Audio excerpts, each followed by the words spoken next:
बिस्मिल्लाहिर्रहमानिर्रहीम। अस्सलाम वालेकुम नादरीन, आप यूट्यूब चैनल देख रहे हैं। मैं इमरान खान हूँ। 9 मई के एक और मुकदमे में यास्मीन राशिद साहिबा को, उमर चीमा साहब को और एजाज चौधरी, उनके अलावा मियां महमूद रशीद, इन तमाम लोगों को 10-10 साल की सज़ा मज़ीद सुना दी गई है। यानी आप देखें पाकिस्तान में किस तरीके से इंसाफ हो रहा है कि एक ही शख्स या एक ही खातून एक वक्त में अलग अलग मुकदमों में गिरफ़्तार की जाती हैं और पाकिस्तान की रियासत उन्हें सज़ा देती है सिर्फ इस ज़िद में कि हमने इन्हें शिकस्त देनी है। यानी पाकिस्तान के इदारों का एक पॉलिटिकल पार्टी से लड़ना बनता है। पॉलिटिकल पार्टी को अवाम ताकत देते हैं और अवाम उसे बनाती है, जबकि इदारों को अवाम तनख्वाह देते हैं जिस पे इदारे या उसमें काम करने वाले लोग पलते हैं। पॉलिटिकल पार्टी जो है वो मौजूद रहती हैं। यहाँ पे दुनिया में 100-100 साल, 2-2 साल, इससे ज़्यादा टाइम की भी पॉलिटिकल पार्टीज़ हैं वो काम कर रही हैं, जबकि जो आदमी हैं वो इदारों में आते हैं और फिर चले जाते हैं। इदारे बनते भी हैं, ख़त्म भी होते हैं। लेकिन पाकिस्तान की रियासत को पूरी तरह कंट्रोल किया गया है मिलिट्री एस्टेब्लिशमेंट के ज़रिए से, और अब वो लोगों से इंतकाम ले रहे हैं। ये इंतकाम नहीं है तो और क्या है। यानी यास्मीन राशिद आपको दहशतगर्द लगती हैं, कभी सोचिए, या एजाज चौधरी जो इस वक्त बहुत क्रिटिकल सिचुएशन में है अपनी सेहत के हवाले से, क्या वो एक दहशतगर्द हैं? शाह महमूद कुरैशी साहब को इस केस में बरी किया गया, और वो इसलिए भी करते हैं कि लगे कि जनाब हम बड़ा इंसाफ कर रहे हैं, हालांकि ये सारे एक तरह से बेगुनाह हैं। शाह महमूद कुरैशी साहब हर केस के अंदर अगर बाइज्जत बरी होते चले जा रहे हैं तो फिर उन्हें जेल में क्यों रखा हुआ है? आपको याद होगा कि अगस्त 2023 में शाह महमूद कुरैशी साहब को गिरफ्तार किया गया था। मैंने उनकी गिरफ्तारी नहीं देखी, उस वक्त मैं खुद जबरी तौर पर लापता था। तो जब शाह महमूद कुरैशी साहब को अगस्त 2023 से लेकर अब तक गिरफ्तार रखा गया तो किस मुकदमे में रखा गया? हर जगह पे तो वो बाइज्जत बरी हो रहे हैं, हर जगह पे तो उनको छोड़ा जा रहा है। एक दिन उनको बाकायदा बेल भी मिल जाती है, फिर भी उनको नहीं छोड़ा जाता। तो एक जुल्म और ज्यादती की दास्तान है जो पाकिस्तान में लिखी जा रही है। और जो लोग कहते हैं कि बातचीत चल रही है, मुज़ाकरात चल रहे हैं, कोई रिलीफ मिलने वाला, कोई चक्कर नहीं है। ये काम है सारा मिलिट्री एस्टेब्लिशमेंट का। मैं आपको लिख कर देता हूं कि किसी सियासतदान में इतनी जुर्रत नहीं है कि वो दूसरे सियासतदान के साथ इस लेवल का जुल्म और ज्यादती करे, क्योंकि हर सियासतदान ये जानता है कि कल को मेरी बारी खत्म होगी और इसकी बारी आ जाएगी। ये पाकिस्तान की मिलिट्री एस्टेब्लिशमेंट ही कर सकती है, जिनके दिमाग में ये बात बैठ गई है कि हमारी बारी हमेशा रहेगी, हम हमेशा इक्तदार में और ताकत में रहेंगे, हमसे कोई इक्तदार और ताकत नहीं छीन सकता। और पाकिस्तान के 70 साल इस बात की गवाही दे रहे हैं। अब ये सियासतदानों पे मुनहसिर है कि उन्होंने बारी बारी मार खानी है या मिलकर इस अफरियत को किसी पिंजरे में बंद करना है। यानी मैं सियासतदानों को भी ये कहता हूं, सहाफ़ियों को भी कहता हूं, जजेस को भी कहता हूं, वकला को भी कहता हूं, सिविल सोसाइटी को भी कहता हूं, तमाम वो लोग जो पाकिस्तान में जी शऊर हैं उन सबको मैं ये कहता हूं, चाहे वो ओवरसीज़ पाकिस्तानी है, कि बारी बारी, सबकी बारी, ये किसी को नहीं छोड़ेंगे, ये सबको मारेंगे। जब तक पाकिस्तान की एस्टेब्लिशमेंट की कमबख्ती नहीं आएगी, जब तक पाकिस्तान की एस्टेब्लिशमेंट की बारी नहीं आएगी, तब तक हर पाकिस्तान की बारी आएगी, हर पाकिस्तानी की बारी आएगी। याद रखिएगा, या तो आप इनके खिलाफ खड़े हो या फिर आप इंतजार करें अपनी बारी का, क्योंकि बारी बारी सबकी बारी। गिलगित बल्तिस्तान में इलेक्शन चोरी हो गया ना, अब कश्मीर में वो कुछ हो रहा है। कश्मीर में जो भी हो रहा है, एक प्रोपेगेंडा किया जाता है, एक आधा आदमी कोई सख्त जुमला बोल देता है, ओवरसीज पाकिस्तानी या कश्मीर के अंदर कोई जज्बाती नौजवान कोई बात कर देता है, यानी जिसके घर के अंदर लाश पड़ी हुई होगी, जिसके दोस्त को या किसी अजीज को आप मार देंगे, या आप उसे जख्मी कर देंगे अस्पताल के अंदर, या आप टॉर्चर करेंगे, या आप उसी को जख्मी कर देंगे, वो आदमी मुंह से उसके फूल तो नहीं झड़ेंगे ना भाई। लोगों को गुस्सा आता है, लोग रिएक्शन देते हैं। आपने, हुकूमत ने तदब्बुर का, समझदारी का मुजाहरा करना होता है, लेकिन यहां पे उल्टा काम चल रहा है। मिलिट्री एस्टेब्लिशमेंट एक जुमले की तलाश में रहती है, जैसे ही कोई एक जुमला कहीं से मिलता है प्रोपेगेंडे का बाजार गर्म कर देते हैं। तो फिर मैंने अपनी जिम्मेदारी समझी कि मैं देखूं कश्मीरी वाकई पाकिस्तान को तोड़ना चाहते हैं, क्या वाकई कश्मीरी पाकिस्तान के या पाकिस्तान के इदारों के दुश्मन हो गए हैं, क्या वाकई वो पाकिस्तानी अवाम से नफरत करते हैं, और ये जो प्रोपेगेंडा फैलाया जा रहा है शरपसंद है, ये कौन लोग हैं जो इकट्ठे हो गए हैं? तो मैंने वहां पे एक बड़ा मेहरबान है, मैं उनका नाम नहीं ले सकता, लेकिन उनको मैं सलाम पेश करता हूं। उन्होंने इस माहौल में भी जाके वहां पे काम किया, और जिस तरीके से उन्होंने मुझे ये फुटेज भिजवाई, ये गुमनाम आदमी है, इसका बहुत शुक्रिया। एक दिन आएगा कि मैं सबके सामने भी बताने के काबिल होऊंगा कि ये शख्स है, लेकिन मैं अभी उसकी जान को खतरे में नहीं डाल सकता। बहरहाल देखिए कि कश्मीरी जो एहतजाज कर रहे हैं इस वक्त, वो क्या कहते हैं इस प्रोपेगेंडा के बारे में। मैं आम कश्मीरियों की बात कर रहा हूं, ये सुनिए जरा आप। जो यहाँ पे मुजाहिरीन बैठे हुए, ये नहते खुले आसमान तले जो है वो बैठे हुए हैं, रात को वो सोते हैं तो सुबह उठ के पता लगता है कि पूरी कश्मीरी कौम दहशतगर्द है। हम किसी पाकिस्तानी के खिलाफ नहीं है, पाकिस्तान के मेहनत कश मजदूर हम ये समझते हैं कि वो हमसे ज्यादा मजलूम है, वो भी हमारी इस लड़ाई के अंदर शामिल है, हम मिलकर ये लड़ाई लड़ेंगे। हमें जो है वो दहशतगर्द डिक्लेयर करके हमारे निहत्ते लोगों पर गोलियां बरसाई गई और इससे वाज़हतन पता चलता है कि कौन किसके खिलाफ है।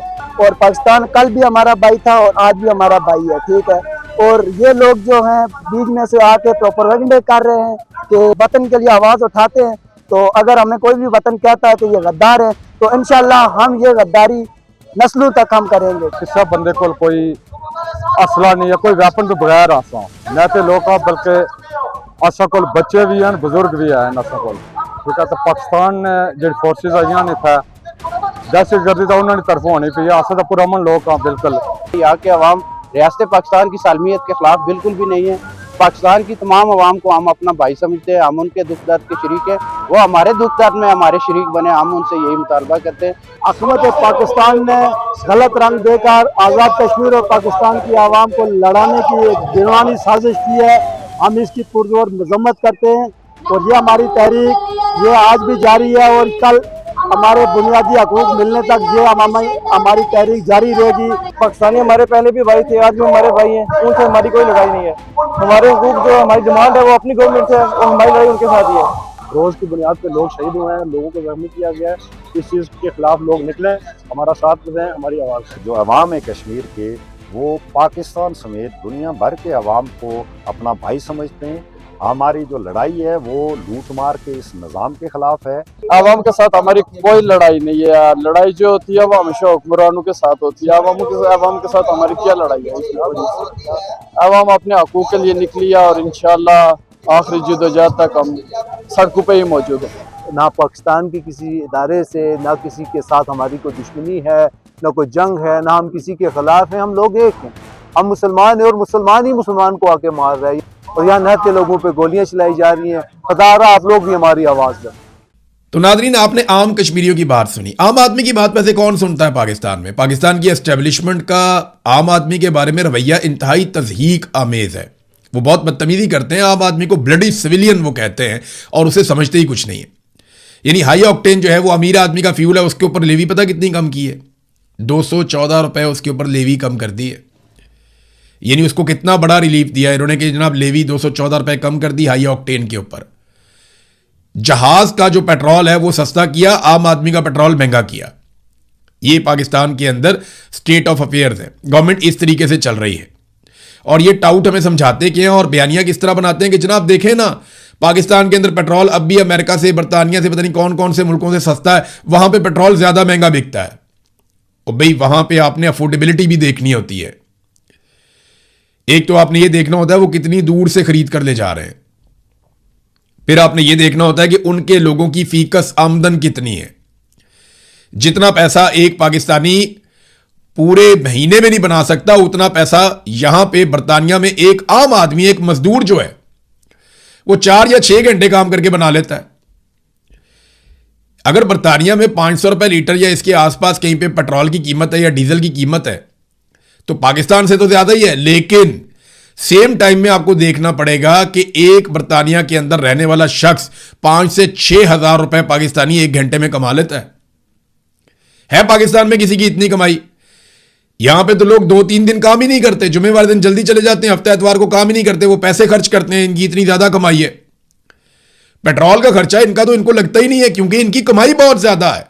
जब आपकी इनकम ज्यादा होती है तो फिर खर्चों की आपको परवाह नहीं होती। अगर आपने पाकिस्तान में लोगों के ऊपर महंगाई का जिन मुसल्लत करना है तो करें, जितना मर्जी करें, लेकिन लोगों की आमदन बढ़ाएं। आमदन बढ़ाने का कोई किसी किस्म का बंदोबस्त नहीं है, इसलिए पाकिस्तान के अंदर लोग ज्यादा इसके खिलाफ आवाज उठाते हैं। नादरीन, ख्वाजा आसिफ की भांजी जो है शिजा फातिमा, उसके कारनामे ने कमाल कर दिया। पाकिस्तान में हर तरफ रोला पड़ गया। शिजा फातिमा ने कार्रवाई ये डाली, अजीबोगरीबी बिल पास करवा दिया पकड़ के, और ये जनाब पहुंच गया सेनेट में। अब मैं हैरान हूं, इस किस्म के नालायक लोग फॉर्म 47 पे इकट्ठे करके जर्नैलों ने पहुंचा दिए हैं असेंबली के अंदर कि किसी को ख्याल ही नहीं आया कि वो क्या चीज पास कर रहे हैं या किसके ऊपर बात कर रहे हैं। ये ख्वाजा आसिफ जो पाकिस्तान के वजीर दिफा हैं, इनकी एक भांजी है शिजा फातिमा, उसको भी लगाया हुआ है यहां पे मिनिस्टर आईटी का, और आईटी का कोई तजर्बा नहीं है। आईटी वो शोबा है जिसमें इंडिया इतना पैसा कमा रहा है, इतना पैसा कमा रहा है अपने नौजवानों के जरिए से हर महीने, जितना पैसा पाकिस्तान पूरे साल में नहीं कमा सकता, अपनी टोटल एक्सपोर्ट के साथ भी नहीं कमा सकता। वो अरबों डॉलर इकट्ठे करके अपने मुल्क में ले जाते हैं आईटी के जरिए से, क्योंकि उन्होंने प्रोफेशनल्स को लगाया। हमने किसको लगा दिया? शिजा फातिमा को। इनका कोई आईटी का एक्सपीरियंस नहीं है, चुप के ला देता, लो जी ये काम करेगी, क्योंकि ख्वाजा आसिफ की भांजी है। खुश करो ख्वाजा आसिफ को भी और उसकी भांजी को भी। उसने बिल किस तरह का पास करवा दिया, यानी बिल की साथ ही मैं आपको बात बताऊं तो पीटीए का जो चेयरमैन है ना, वो एक रिटायर्ड जर्नैल है।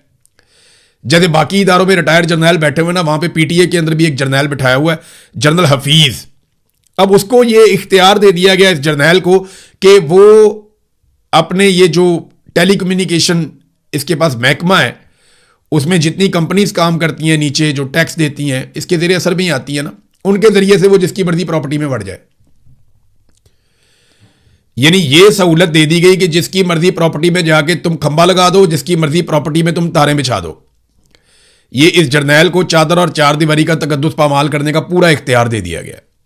और जो बंदा अपनी प्रॉपर्टी का दरवाजा नहीं खोलेगा, ताउन नहीं करेगा तार बिछाने के लिए या खंबा लगाने के लिए, उसको 5 करोड़ रुपया जुर्माना भी हो जाएगा, उसको कैद भी कर देंगे।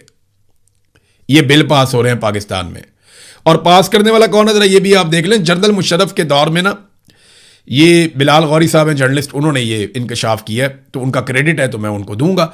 जनरल मुशर्रफ के दौर में एक जर्नैल था, जनरल मुशर्रफ का बड़ा करीबी, और vice chief of army staff general Yusuf, उसका बेटा है जनाब इस वक्त, जिसको शहबाज शरीफ ने बराह रास्त उठाकर लाकर वफाकी सेक्रेटरी लगा दिया है, जरार हाशिम खान। ये है जनाब बंदा जो इस बिल के पीछे है। यानी कार्रवाइयां आप इनकी चेक करें कि हम एक ऐसा कानून पास करेंगे कि जिसकी मर्जी प्रॉपर्टी में जाके खंबा, सबसे पहले एक खंबा ख्वाजा आसिफ के घर में क्यों ना लगा दें, और दूसरा शिजा फातिमा के घर में जाके खंबा लगा दें, और अगर ये जरा सी चूं चां करें तो इनको 5-5 करोड़ का जुर्माना करके अंदर कर दें। ये ज्यादा बेहतर नहीं हो जाएगा? इन्होंने मजाक बना दिया पाकिस्तान को, यानी मुखालिफिन को कुचलने के लिए एक और हरबा। यार ये बंदा पसंद नहीं है, लाओ एक खंबा उधर जाके। ये इस तरह की कार्रवाइयां हैं, और हर महकमे के ऊपर अपना जर्नैल बिठाया हुआ है ताकि जब जरूरत पड़े बवक्ते जरूरत काम आए। जब कहें जनाब ये कार्रवाई डाल दें वो डाल देता है, जब कहें इंटरनेट बंद कर दो वो बंद कर देता है, जब को मोबाइल बंद कर दो वो बंद कर देता है, जब को फलानी कंपनी का बाजू मरोड़ दो मरोड़ देता है। वो जो उसको कहते हैं ना वो वही करता है। तो इन्होंने जर्नैल इसीलिए रखे हुए हर जगह के ऊपर, क्योंकि मिलिट्री एस्टेब्लिशमेंट पूरे तरीके से पाकिस्तान पर राज करना चाहती है। अब पाकिस्तान पीपल्स पार्टी को इसमें तकलीफ हो रही है गिलगित बल्तिस्तान में। वजह यह है कि पीपल्स पार्टी को लगता है कि ये इस्तेहकाम पार्टी की तरफ से आ गई। एक सीट भी इन्होंने नहीं जीती और 4 आजाद उम्मीदवार इन्होंने साथ में ला लिए, 2 इनको मखसूस मिल गई। ये 6 सीटों के साथ आकर बैठ गए गिलगित बल्तिस्तान की असेंबली में। ये आए कहां से, ये हैं कौन, इनका सियासी बैकग्राउंड क्या है, इन्हें कौन सपोर्ट कर रहा है? पीपल्स पार्टी को बड़ी आग लगी हुई है। तो मैं सिर्फ इतना बताऊं बिलावल को कि जनाब बिलावल साहब, ये है ब्रूट मेजॉरिटी। अभी आपने सिर्फ उसकी झलकी देखी है, ब्रूट मेजॉरिटी की। अगर आपको कहीं फिल्म दिखा दी जाए ना, तो आसिफा को और आपको सड़क पे घसीटते हुए आपके वालिद समेत ले जाके कैद तन्हाई में डाला जाए, फिर आपकी पार्टी के जो अहम तरीन लोग हैं उनके मुंह के ऊपर काले कपड़े डाल के उनको अदालतों में पेश किया जाए और कई कई महीने उनकी पेशियां ही ना लगें, उसको कहते हैं ब्रूट मेजॉरिटी। जब एमएनएज अगवा कर लिए जाते हैं, सेनेटर्स अगवा कर लिए जाते हैं, उसे कहते हैं ब्रूट मेजॉरिटी। जब असेंबली के अंदर नामालूम अफराद घुस जाते हैं और घुसकर कब्जा करके बंदे उठाकर ले जाते हैं, उसको बोलते हैं ब्रूट मेजॉरिटी। अभी आपने ना ब्रूट मेजॉरिटी का सिर्फ बे जो है ना, उसका सिर्फ हल्की सी आपने झलकी देखी है, आपको आइडिया नहीं है, लेकिन वक्त आएगा क्योंकि बारी बारी सबकी बारी। खैबर पख्तूनख्वा की हुकूमत ने नादरीन बजट पेश किया, बेशुमार उन्होंने पंफलेट जारी कर दिए और ऐसा लग रहा है कि उन्होंने कोई अनोखा बजट पेश किया। तो मैंने जब थोड़ा स्टडी किया तो मवाजना सिर्फ पंजाब के साथ करते हैं, क्योंकि पंजाब बहुत तरक्याती नुक्ता नज़र से बहुत शानदार सूबा है और बहुत आगे क्लेम किया जाता है कि जनाब यहाँ पे जो काम होता है वो कहीं नहीं होता। तो सेहत और तालीम के ऊपर बात करते हैं, क्योंकि ये दोनों चीज़ें ऐसी हैं जिससे कोई मुल्क आगे जाता है। जहाँ पे सेहत का निज़ाम बेहतर होता है और जहाँ पे तालीम बेहतर प्रोवाइड की जा रही होती है। तो दोनों सूबों में से सेहत के ऊपर किसकी ज़्यादा तवज्जो है और तालीम के ऊपर किसकी ज़्यादा तवज्जो है? तो ये आप सुन लें। लेकिन क्योंकि मरियम नवाज कहती है कि शऊर से किसी का पेट नहीं भरता, हालांकि पेट तो जानवर का भी भर जाता है, और ये शऊर ही है जिसने इंसान को अशरफुल मखलूकात का टाइटल दिलवाया था। तो चले जरा थोड़ा सा मवाजना मैं आपके सामने रखता हूं। सेहत और तालीम के हवाले से जो बजट है खैबर पख्तूनख्वा में वो है जी 803 अरब, जबकि सेहत और तालीम के हवाले से जो बजट है पंजाब में वो है 1250 अरब। आबादी का फर्क मैं आपको बता देता हूं, 13 करोड़ की आबादी है पंजाब की और 4 करोड़ की आबादी है खैबर पख्तूनख्वा की। खैबर पख्तूनख्वा का टोटल बजट है 2170 अरब, जबकि पंजाब का 5900 अरब। खैबर पख्तूनख्वा की हुकूमत ने तालीम और सेहत के ऊपर 37% पैसा खर्च किया है अपने बजट का, 37% तालीम और सेहत पे, जबकि पंजाब ने 21%, लगभग 21% पंजाब ने खर्च किया है तालीम और सेहत के ऊपर। देखिए कितना बड़ा फर्क है, आध आध का फर्क है कि इन्होंने जो पैसा खर्च किया। सेहत के ऊपर जो फी कस, यानी हर आदमी को सेहत के ऊपर पंजाब क्या दे रहा है और हर आदमी को सेहत के ऊपर खैबर पख्तूनख्वा क्या दे रहा है, ये भी सुन लें, क्योंकि आबादी के ऊपर ही आप डिवाइड करेंगे ना। सेहत के नुक्ता नजर से एक आम पंजाब के रहने वाले शहरी को 3846 रुपए का वो हकदार है, यानी 3846 का बजट है एक आदमी के लिए पंजाब में, जबकि खैबर पख्तूनख्वा में यही 8375, यानी दुगने से भी ज्यादा उन्होंने सेहत में आम आदमी को रिलीफ दिया है। अब आ जाए तालीम पे। तालीम पे पंजाब ने फी कस 5769 रुपए रखे हैं एक आदमी के ऊपर, 5769 रुपए, जबकि यहां दुगने से ज्यादा पैसा रखा है खैबर पख्तूनख्वा ने 11700 रुपए फी कस। तो खैबर पख्तूनख्वा ने तालीम और सेहत के हवाले से एक अच्छा बजट पेश किया है और बाकी सूबों को इसकी तकलीद करनी चाहिए। जितना पैसा आप तालीम के ऊपर खर्च करेंगे, जितना पैसा आप सेहत के ऊपर खर्च करेंगे, पाकिस्तान उतना ही आगे बढ़ेगा। जितना आप तालीम और सेहत में पीछे जाएंगे, मुल्क खुदा ना खास्ता उतना ही पीछे जाएगा। दुनिया में जो कौमें आगे गई हैं ना, वो शऊर के साथ गई, उनकी सिविक सेंस बहुत अच्छी है। जितनी गाड़ियां मैंने यहां पे एक शहर में चलती हुई देखी हैं, इतनी शायद पूरे पाकिस्तान में होंगी, लेकिन क्योंकि यहां पे लोगों को बाकायदा हर चीज समझाई जाती है, तालीम है, शऊर है, तो चीजें बहुत शानदार तरीके से मैनेज होती है। ये पाकिस्तान में भी हो सकता है, ये सब कुछ हो सकता है, लेकिन उसके लिए नीयत चाहिए। ये बदनीयत बैठे हुए हैं, ये डेवलपमेंट के प्रोजेक्ट ले आते हैं और एमएनएज और एमपीएस के फंड्स जारी कर देते हैं और उसमें से अपने कमीशन बना के अपने बच्चों को पढ़ने के लिए या रहने के लिए या अपनी फैमिलियों के लिए। अभी यहां पे एक खातून मिनिस्टर है, उसके बारे में बताया जा रहा है कि इसने लंदन के अंदर एक और अपार्टमेंट ले लिया है, बहुत महंगा अपार्टमेंट है। तो देखें ना, इनकी प्रायोरिटी ये है कि इन्होंने भाग जाना है पाकिस्तान से सबने, और हमारा पाकिस्तान वैसे ही रह जाएगा जैसा इतने सालों से है। ये बड़े बड़े जो मिलिट्री एस्टेब्लिशमेंट के लोग हैं, इनकी नौकरियां खत्म होती हैं, ये भाग जाते हैं पाकिस्तान से, अपने बच्चों को भगा देते हैं, फैमिली को भगा देते हैं, ब्यूरोक्रेट भी भाग जाते हैं, सियासतदान भी भाग जाते हैं, सब ने अपनी सेटिंग बाहर रखी हुई है, और हम पाकिस्तानी जो हैं वो या तो पाकिस्तान के अंदर मरने के लिए तो या फिर दर बदर। अब तक के लिए इतना ही। अपना ख्याल रखिए, अपने चैनल का भी। अल्लाह।